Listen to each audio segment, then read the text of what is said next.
बाबर फिर से कप्तान बन गया पाकिस्तान क्रिकेट टीम का, और इसके साथ ही एक नया विवाद का और जन्म हो गया।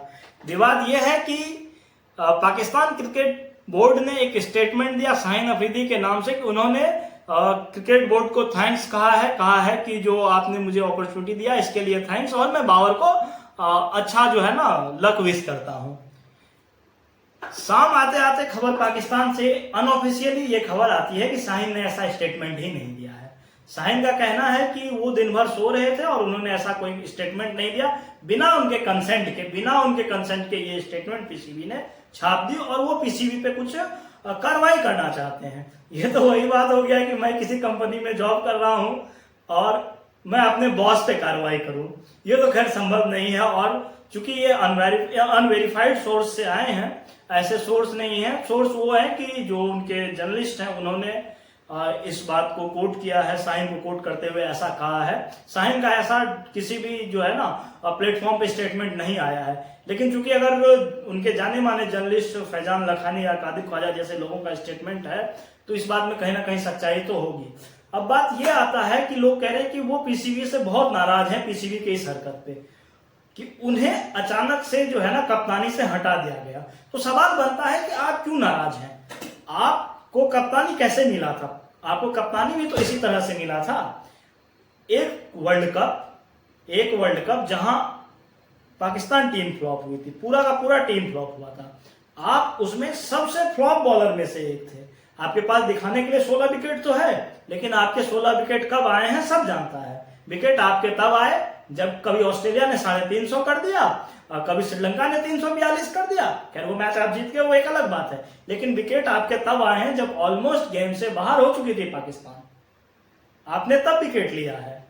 उसके बाद आप आए पाकिस्तान, उसी वर्ल्ड कप के खराब परफॉर्मेंस के कारण बाबर आजम को कप्तानी से हटाया गया और आपको कप्तानी दिया गया। आपको कप्तानी इस बेसिस पे दिया गया कि आपने पीएसएल में अच्छा किया है, इसीलिए चूंकि कोई आगे ओडीआई था नहीं तो ओडीआई का अनाउंस हुआ नहीं था, T20 का आपको अनाउंस किया गया। अब फिर से पीएसएल आया, वही पीएसएल जिसके बिहाफ पे आपको कप्तानी दी गई, उसी पीएसएल में आप एक असफल कप्तान रहे और बेहद बुरे तरीके से आपकी टीम टूटी। आपके टीम के हिस्से में शायद सिर्फ एक जीत आई, और अंतरराष्ट्रीय स्तर पे भी जब आप कप्तानी कर रहे थे वहां भी आपके हिस्से पे एक जीत आई। उसके बाद तो लगभग तय ही था कि आपका कप्तानी जाएगा, आज जाए या कल जाए, जिस तरह का कप्तानी रहा। और वहीं बाबर आजम की टीम जो है प्लेऑफ तक गई और ऑलमोस्ट फाइनल भी चले गई थी, नहीं जा पाए वो एक अलग बात है, लेकिन वो प्लेऑफ तक गए। और लीग में तो वो शायद 1 या 2 नंबर पे थे, इसीलिए उनको 2 क्वालिफायर के एलिमिनेटर खेलने का मौका मिला। दोनों एक क्वालिफायर और एक एलिमिनेटर खेलने का मौका मिला, जो भी उनका आपके यहाँ का हिसाब हो एलिमिनेटर क्वालिफायर का, तो वो 2 खेलने को मिला, यानी उसकी टीम ने अच्छा परफॉर्मेंस किया। तो जिस बेसिस पे आपको कप्तान बनाया गया था उसी बेसिस पे आपको कप्तानी से हटाया गया, और उसी बेसिस पे उस प्लेयर को कप्तान बनाया गया जिस बेसिस पे आपको बनाया। तो फिर ये नाराजगी, इसका तो कोई मतलब नहीं है। और आपने तो पूरा कोशिश किया ना, उसके बाद इमाद वसीम को लाना या फिर लाना मतलब बात हुई होगी तब उसने रिटायरमेंट वापसी लिया ना। वो बाबर के अंडर तो वो खेलना नहीं चाहते थे। इन लोगों का साफ स्टेटमेंट था जब तक ये मैनेजमेंट नहीं हटेगी और मैनेजमेंट का हिस्सा कप्तान नहीं होता तब तक हम नहीं खेलेंगे। और बाबर के खिलाफ तो इमाद वसीम और मोहम्मद आमिर ने इतने जहर उगले थे, सबको पता है आपका मोहम्मद आमिर से कहां सेटिंग हुआ था।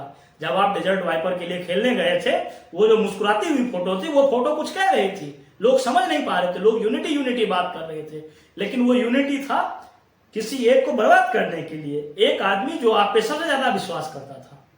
तो भैया जहां जो करोगे, ये जो दुनिया है ना, ये दुनिया में आप जो करोगे ना वो इसी जहां में मिल जाएगा, इस जहां में जो करोगे इसी जहां में मिल जाएगा।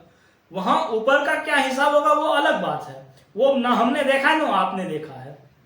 तो आपके साथ जो हुआ ना उसके लिए एक टर्म यूज किया जाता है, उसको कहते हैं पोएटिक जस्टिस। आपके साथ वही हुआ है, और बाकी एक्शन लेना है तो ले लो।